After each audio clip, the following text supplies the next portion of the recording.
Olá, eu sou a Júlia Galvani e essa é mais uma entrevista do quadro Pioneiros de Luz. Hoje a gente tem a alegria de receber aqui no Centro White o pastor Samuel Douzanes Kettel. Muito obrigada, pastor, por ter aceito o nosso convite. Às suas ordens, prazer muito grande. Hoje a gente vai conhecer um pouquinho mais da história de vida, do ministério do pastor Samuel. E eu queria começar perguntando ao senhor um pouquinho das suas origens. Onde e quando o senhor nasceu? Nós nascemos na floresta amazônica, num lugar, o município de Maués, e lá onde são os primórdios da Igreja Adventista para o norte do Brasil. Que legal! Qual foi o ano do seu nascimento?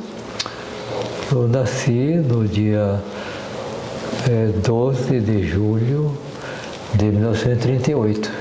Muito bem. E qual o nome dos seus pais? Meu pai, Armando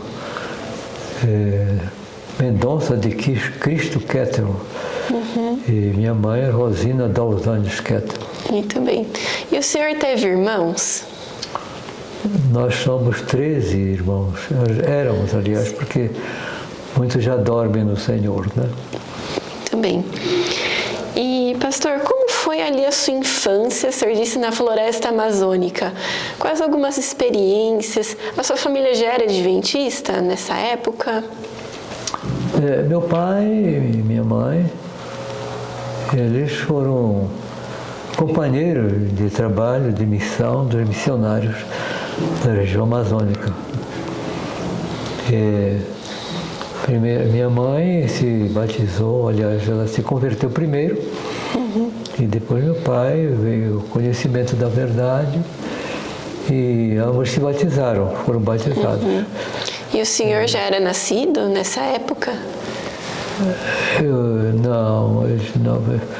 Meu pai e minha mãe foram batizados, creio que em 1936. E meus primeiros irmãos, sim. Mas eu já nasci em 38, já foi criado, né? Bem depois, já no ambiente adventista. Legal. E o que foi importante, marcante, para que o senhor também decidisse seguir esse caminho? Quando que foi o seu batismo? Olha, eu agradeço muito aos meus pais porque eles se interessaram na minha educação cristã. E a primeira escola adventista do norte do Brasil foi exatamente nesse lugar onde eu nasci, em Maués. Que legal! E para ali eu fui estudar e, consequentemente, a minha professora teve o cuidado de nos guiar. E a gente foi batizado com uma turma de uns 10 colegas. Não recordo bem o dia, mas foi em 1953. Aliás, 3 de dezembro de 1953. Que legal! E o senhor tinha quantos anos? Eu devia ter 14 anos. Legal. 14 anos, Mas nós fomos batizados pelo pastor Walter Jonathan Streiter. Que legal. E o local foi em frente, uma praia em frente à cidade de Maués. Que interessante. Do outro lado, a cidade à direita do rio Maués mesmo. E então nós fomos batizados do lado esquerdo, numa praia muito linda. Então, pastor, o senhor estava comentando que a primeira escola ali daquela região foi onde o senhor estudou. Foi. Qual que é o nome dessa escola? E que curso o senhor fez lá? Escola Adventista de Maués. De Maués. E eu fui para essa escola, devia ter assim uns 13 anos, 12 para 13 anos, porque meu pai é educador e os princípios da educação adventista nós tivemos em casa. Meu pai nos ensinou, ele foi o meu primeiro professor. E, consequentemente, minha mãe também me instruiu como, por exemplo, escrever e contar, somar, diminuir, multiplicar, dividir, essas coisas minha mãe transferiu tudo para nós. E o que curso curso que o senhor fez ali na escola? Era o fundamental? O ginásio? Foi o primário mesmo. Tá bom. Tempo, a linguagem era essa, primário. Ginásio, secundário e entrar para a universidade. Né? Muito bem. E depois o senhor foi estudar em outro local? Sim, lá mesmo na UERJ eu comecei o ginásio. Fiz o primeiro ano lá, depois fui para Manaus, e onde comecei a trabalhar também. E lá fiz o segundo ano de ginásio, fui transferido para Belém. Aliás, a gente mudou para Belém e a gente continuou estudando lá. No final, a gente saiu de lá, entramos na comportagem e tudo, e fomos para o internato do ENA, o extinto ENA, né? Certo. O senhor comentou que começou a trabalhar, não era na obra ainda? O que trabalhou? Eu trabalhei para o Estado, com 16 anos. Eu fui funcionário do Estado. Estado do Amazonas, na Secretaria de Indústria e Comércio do Estado do Amazonas. Esse foi o meu primeiro emprego público. Né? Certo. E depois, quando que surgiu o desejo de cursar teologia, de ir para o ENA? Como é que foi esse processo? Bom, eu comecei a trabalhar no escritório da Missão Baixo Amazonas, com um amigo nosso, da família. O meu chefe era o pastor Claudomiro Fonseca, que era o tesoureiro do campo, e com ele a gente ali começou a experimentar algumas coisas bonitas do que trabalhar para a igreja, né? Trabalhamos cerca de 3 anos ali, e foi também o tempo que Deus me deu a oportunidade de entrar nas Forças Armadas. E nas Forças Armadas eu tive o privilégio de trabalhar na parte de administração nas Forças Armadas da região amazônica, 8ª RM. E eu estava muito bem de vida, não tinha o que queixar de nada. Eu ganhava mais ou menos o dobro do que a igreja paga, mas a gente sentiu que ali não era o nosso lugar. Né? Deus nos inspirou e fomos para o colégio, terminamos o curso técnico de contabilidade, ou em contabilidade. E dali a gente já tinha a faculdade de teologia ali, onde nós fizemos também. Qual ano? A nossa graduação, bacharelado em teologia lá. Que ano que o senhor se formou em teologia? A gente se foi graduado em teologia em 1965. Muito bem.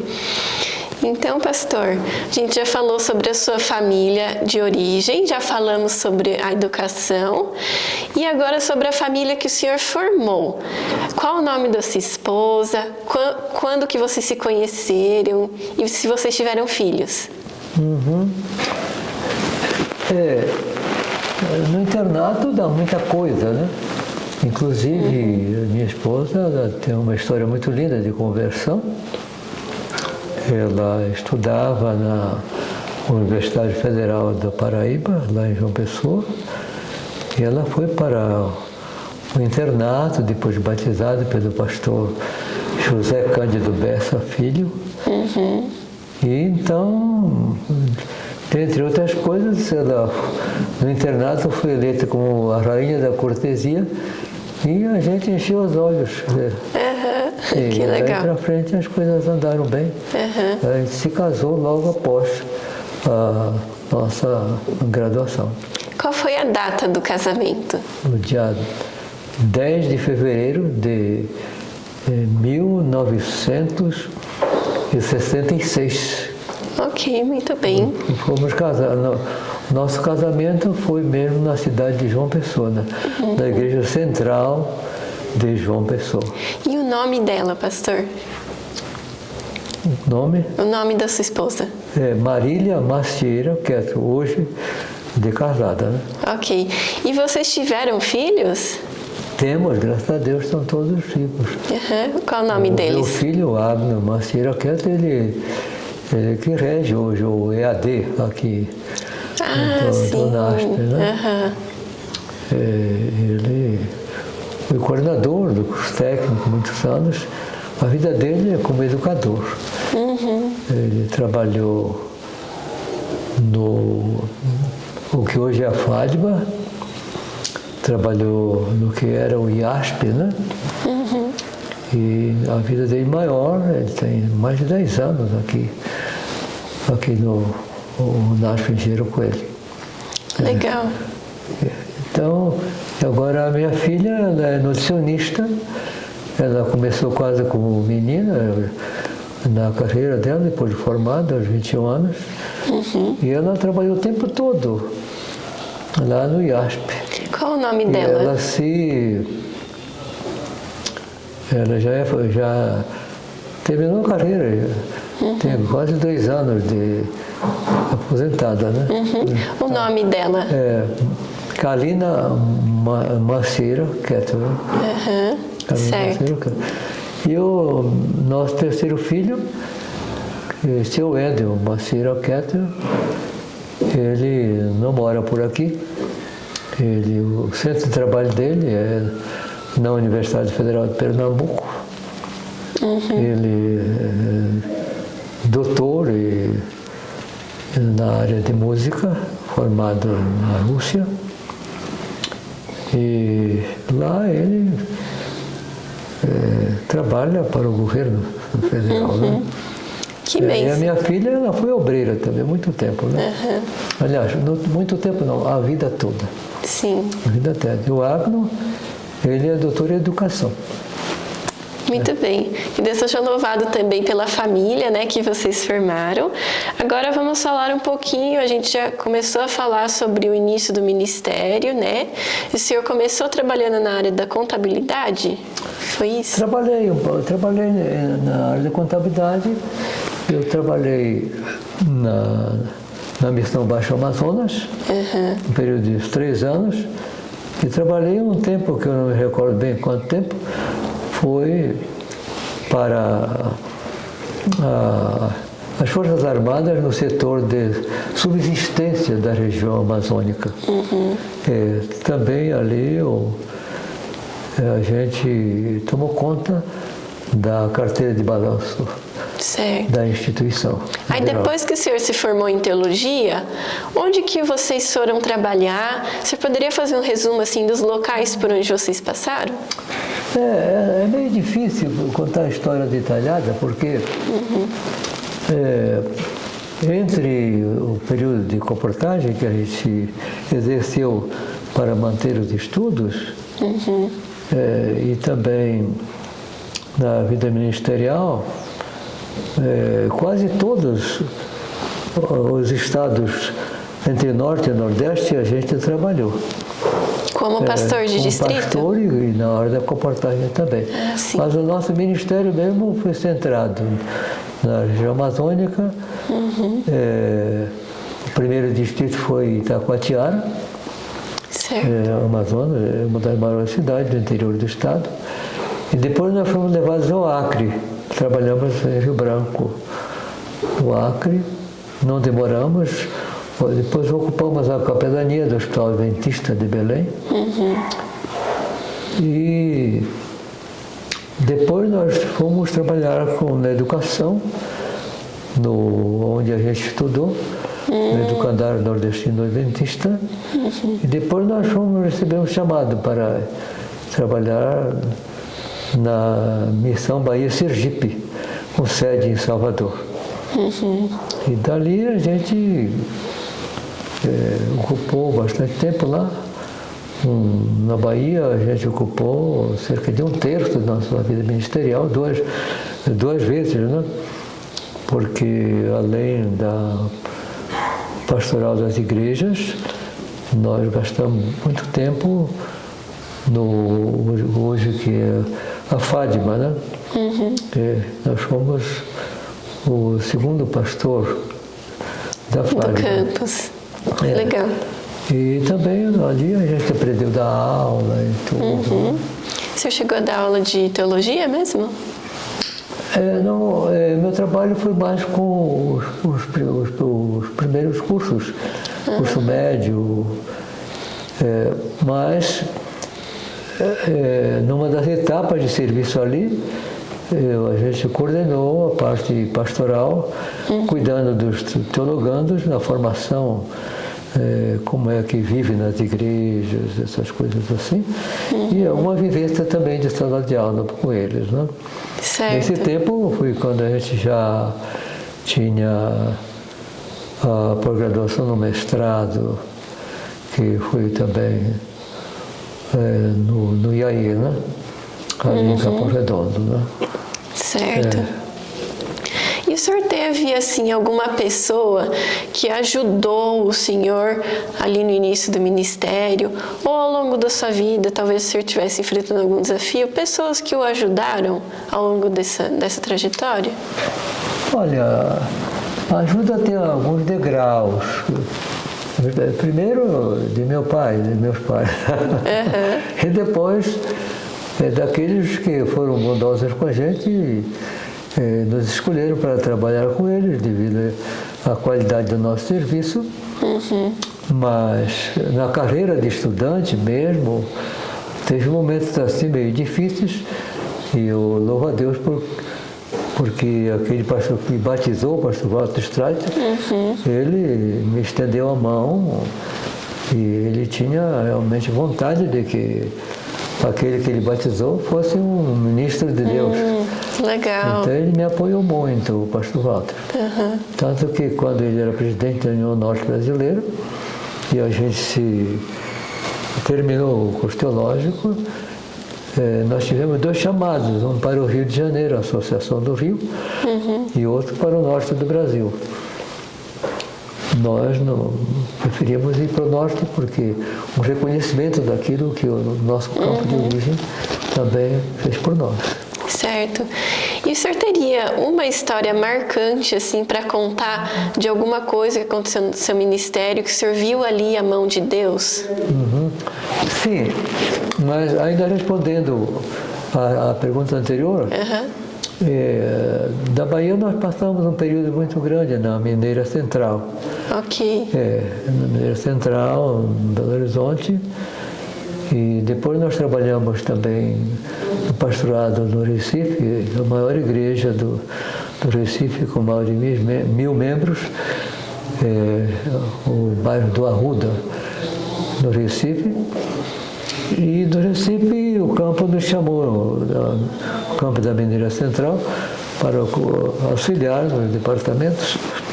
Então a gente voltou para Belo Horizonte e nós cuidamos das diversas áreas da igreja, na Grande BH e no estado de Minas todo, né? E daí então foi que a gente recebeu o chamado para trabalhar na educação no norte do Brasil. Aliás, no norte do Brasil, no estado da Bahia, né? Mas o que é bom salientar é que eu fico feliz pela oportunidade que Deus nos deu para servir na área de educação. Na verdade, eu trabalhei em 2 internatos e trabalhei em um externato. Quando eu capelaneava no Hospital Adventista de Belém, também à noite eu trabalhava dando aula no IAGP, Instituto Adventista Grão-Pará. Então, isso não existe grandeza nenhuma.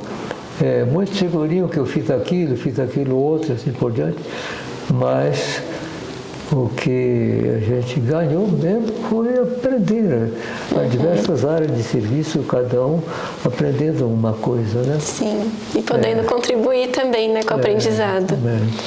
E o senhor teve alguma história, assim, no seu ministério ou na área educacional também, que o senhor viu ali a mão de Deus, uma coisa especial que aconteceu? A mão de Deus, ela está em tudo, né? Mas um fato assim marcante do nosso ministério é que a gente eu creio que em obreiros evangélicos ou no serviço cristão, coisa assim, que a importância de a gente alcançar as altas camadas sociais, que sempre há um temor de alcançar, penetrar nesse grupo assim poderoso, que a gente não se mede com eles e tudo, né? Mas no sul da Bahia foi interessante, sul e sudoeste.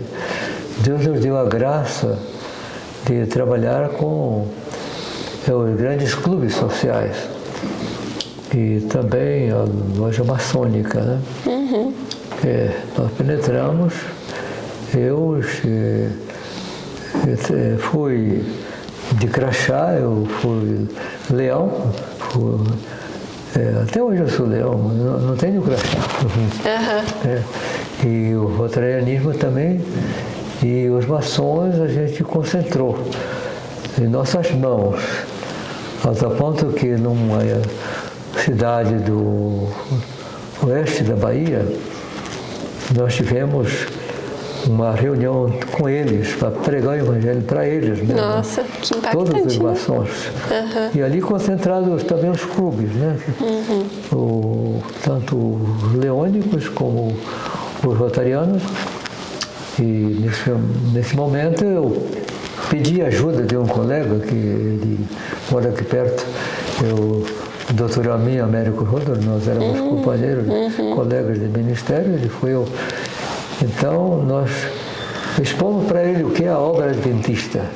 Ele levou um filme muito bonito sobre os carajás e o que eu trabalho na Amazônia, no Tocantins, e no Ribeira do Iguape, essas coisas todinhas, né? E eles ficaram assim muito com os olhos arregalados, não podiam imaginar que uma igreja evangélica fizesse um trabalho desse quilate. E no final desse encontro foi majestoso quando o chefe da maçonaria, eu não recordo bem o título que dá, mas o chefe da loja maçônica veio ao meu encontro e disse: Pastor Samuel, vocês ofereceram tanto para nós conhecer algo que a gente não sabia. E então ele disse assim: agora eu quero saber em que é que a loja maçônica pode ser útil à Igreja Adventista do Sétimo Dia. Ele me abraçou, era um médico. Então eu disse para ele: olha, rapaz, nós estamos construindo aqui uma escola adventista aqui na cidade. E anexo à escola tem um templo que a planta vai ser um templo muito lindo.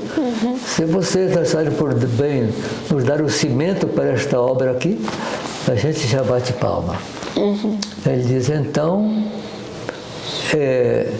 pode calcular quanto de cimento você precisa e contrata alguém para pegar nos lugares marcados. E a gente fez isso. O ancião da igreja tinha um caminhão, nas horas marcadas ele foi pegando tudinho, e a construção quase toda, daí para frente onde já estava, tudo cobertada pela loja maçônica. E qual que era esse templo que foi construído? O nome da igreja que foi construída? A Igreja Adventista do Sétimo Dia em Tapetinga, Bahia. Tapetinga é tipo capital do gado, como seria, digamos, Uberaba, no Triângulo Mineiro. Assim. É uma cidade muito rica, né? Certo. Então aí para nós assim, foi muito majestoso. E outro ponto, assim que a gente participou, a gente não liderou, mas participou, integrou, eu com o pastor Daniel Bahia, que fui diretor dessa instituição, e ele era o nosso diretor nesse tempo chamava IAN. Nós fomos para Aracaju no mesmo carro, e foi notório quando nós chegamos nas piscinas do grande estádio de Sergipe, cidade de Sergipe, de Aracaju, e formamos 56 pastores nas águas batismais, nós batizamos numa tarde só 1.119 pessoas. Então, isso me impressionou muito, eu aprendi muito como Deus trabalha.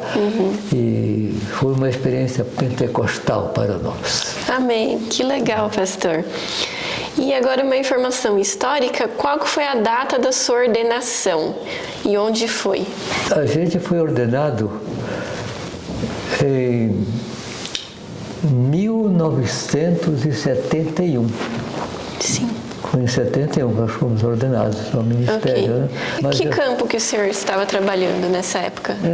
Nós estávamos trabalhando no sul da Bahia. No sul da Bahia, mas a nossa ordenação foi na igreja de Botafogo, no Rio de Janeiro, porque nós pertencemos todos ao campo da antiga União Oeste Brasileira, né? Que a sede era no Rio, e a União estendia desde o estado do Rio até o estado do Rio Grande do Norte. Pastor, e qual foi a data da sua aposentadoria? E foram quantos anos no total de ministério? A nossa aposentadoria foi em 2001, em janeiro de 2001. Nós aliás, na verdade foi em dezembro, mas a gente passou a desfrutar mesmo da aposentadoria, já foi em 2002. Nós viemos para São Paulo para residir em Sumaré, que ficava próximo ao antigo IASP, e meus filhos já trabalhavam no IASP nesse tempo. Tanto o Armin trabalha aqui e Kalina, que tomou conta todo o tempo o trabalho dela do restaurante, da parte de alimentação do colégio. Né? Então, a aposentadoria marcou mesmo, foi em 2002. Certo, muito bem. E agora a gente já está caminhando para o final. Queria perguntar para o senhor qual o seu verso favorito da Bíblia? Olha, eu não tenho assim, nunca pensei muito nisso assim, porque é muito linda a Bíblia, quando a gente pensa no Salmo 23, das bem-aventuranças. Mas eu me recordo de que lá em Timóteo, Paulo fala, eu sei em quem tenho crido. Ele estava terminando o seu ministério e ele afirmou para o seu discípulo amado Timóteo que ele sabia em que tinha crido. Então esse verso para mim ele é marcante. Sim. Ele é muito marcante. Algumas coisas que eu produzi escrevendo para a Revista Adventista, para naquele tempo o Atalaia e para o Ministério Adventista também escrevi um pouco. Eu sempre me lembrava dessa experiência. Muito linda, né? Certo. E, pastor, agora pensando nos nossos ouvintes, nos novos obreiros, pessoas que estão se formando em teologia agora, e também os membros, né, de igreja, senhor com tanta experiência, que conselho o senhor deixa? Olha, aconselhar, não diria assim, mas uma palavra de inspiração,